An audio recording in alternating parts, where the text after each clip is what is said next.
Hi folks, it's Saturday morning. Break from tradition, we are not doing the bread sale at the moment because I'm laying off bread. After my 2 weeks of junk food, the thought of bread, I've had a little bit of bread, like gluten bread, proper bread, I've had a little bit of bread, but it's all very meh.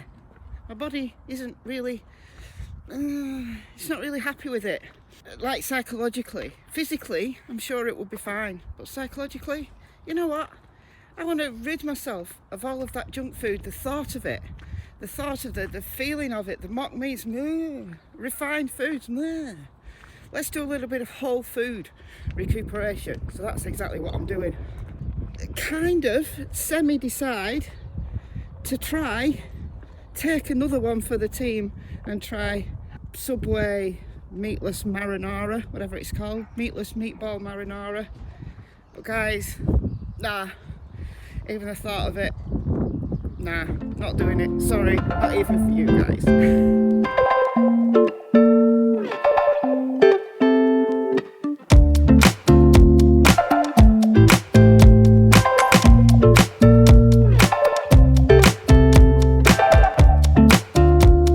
It's another blustery one, so let's stay in the trees.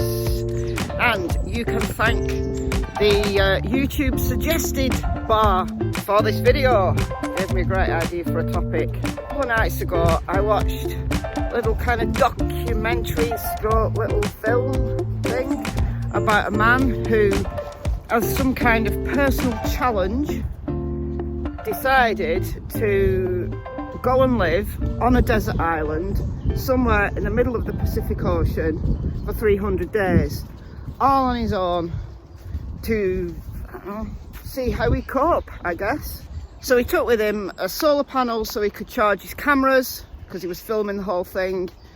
He had a medical kit and he had a satellite phone for emergencies, so he could get medical help if he needed it. But he didn't take any shelter, he didn't take any food.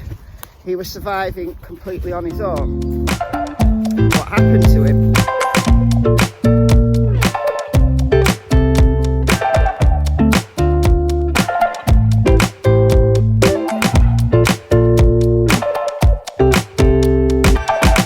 His main issue was loneliness. He nearly quit after the first month because he was so lonely, but he did find a little bit of contact with some kind of small farming community on a neighbouring island who visited his island, which was uninhabited, at certain times of year. So he made kind of a little bit of a friendship, and they met a couple of times with some of the little farmers. They brought him a puppy because they knew he was lonely, so he had a dog as company. Psychologically, he coped with it. Physically, he also coped with it. He possibly might have died, I guess, at one point, because he got a bacterial infection. So he had to phone the doctor a couple of times to say, what antibiotics do I take for this disease thing, this infection? I will not go that way, the sheep are in the field again. Come on, Tilly. We're going this way.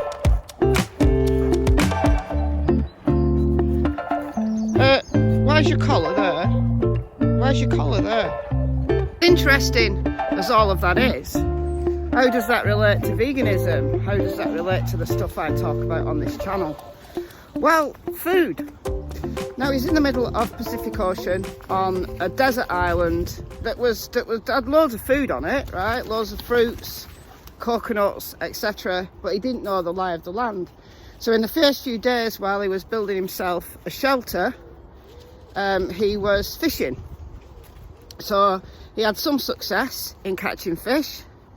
Fine. So he was able to sustain himself, but he was feeling tired. He was feeling underwhelmed by the fish, and one of the infections he got actually was when he risked his life climbing up a mango tree. He started to search out all the fruits and stuff, and the fish became, I suppose, just supplementary. there were wild pigs on the island, and he had this bright idea, because this guy had no vegan tendencies or anything like that.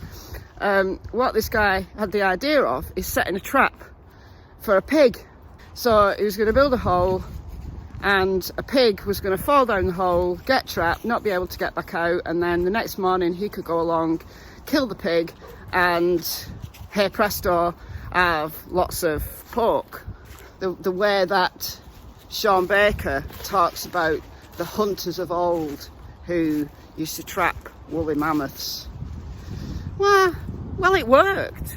It worked. He caught a pig. But he didn't catch a big pig. He caught a little tiny weeny pig. Like a tiny weeny piglet.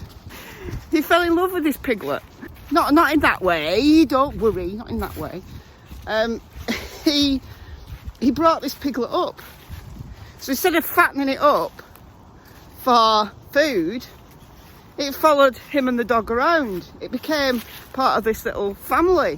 One day when this pig, she'd got old enough now to fend for herself, and she left the camp and she went back to nature, and he was gutted. He was gutted. He felt lost when the pig decided to go her own way in life, and he said before he left that, he'd like the pig to visit him one more time.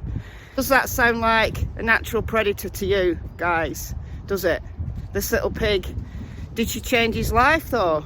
She did, for her. Right, she didn't get eaten, she went back to the wild. It didn't equate the love that he felt, the compassion that he felt for this piglet, or his dog for that matter, with the fish that he was catching as part of his survival.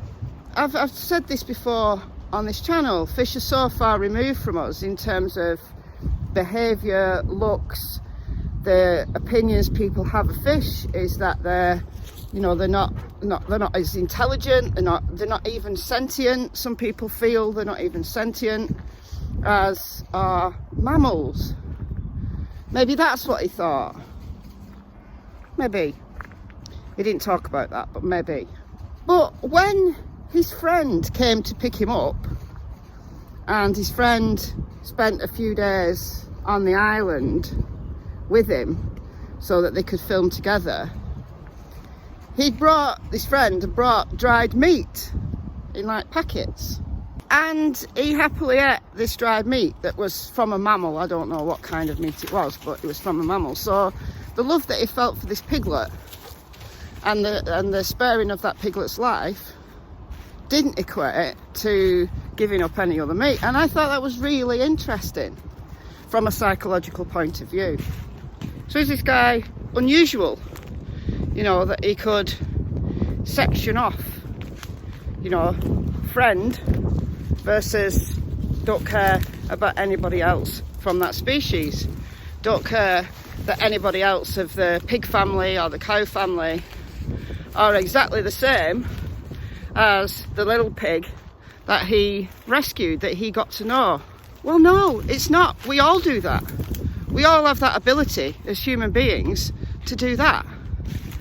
Civilization, arguably, wouldn't have existed if we didn't have that ability to discern friend from foe, or friend from people that we just think meh about.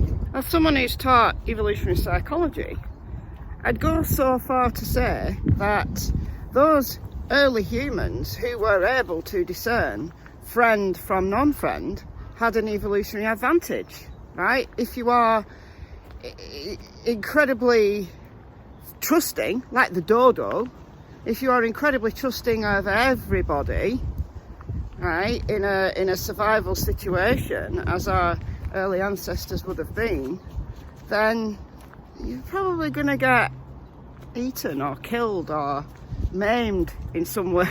But also in the kind of the other way, that if you had a complete inability to make any associations with other people, then you're going to suffer as well, but in different ways. So this ability to be able to discern friends and make those friendship groups and make that closeness, bonding, with the people that you get to know, the people that you live with, the people that you see on a daily basis, and those other, right, the nameless, faceless outgroup of other, that's a good thing, right? And that's what this guy did, right? He got to know this little piggy, and she warmed his heart. She gave him companionship like his dog was doing. She became part of this little family. Everyone else was just other. But this phenomenon has been studied by psychologists. There's been lots of talk, a wealth of literature on how to reduce prejudice in society. So how to reduce racism, for example, in communities where there are different ethnic or religious groups living together. Lots has been written, and the contact hypothesis broadly, right, has been used in education and has got some support. But there is a downside to the contact hypothesis, that you can put people of differing religions, ethnicities together in, let's say, a school setting, and you can get them to run along. You can even get, people to make friends. But quite often, the contact hypothesis only goes so far as the people that you're actually seeing on that day-to-day basis. It's exactly the same as the man with the pig, but yet willing to eat everything else from the animal kingdom. Getting to know a few people from a certain race or religion at least might give people a level of respect. Can we equate that to the vegan movement? On a basic level, we are all speciesist. Even vegans. Fleas are a species, but if my dog got fleas, 2 fleas were spotted this week, right? If my dog gets fleas, I'm quite happy to eradicate the fleas. We're not going to let fleas run riot, are we?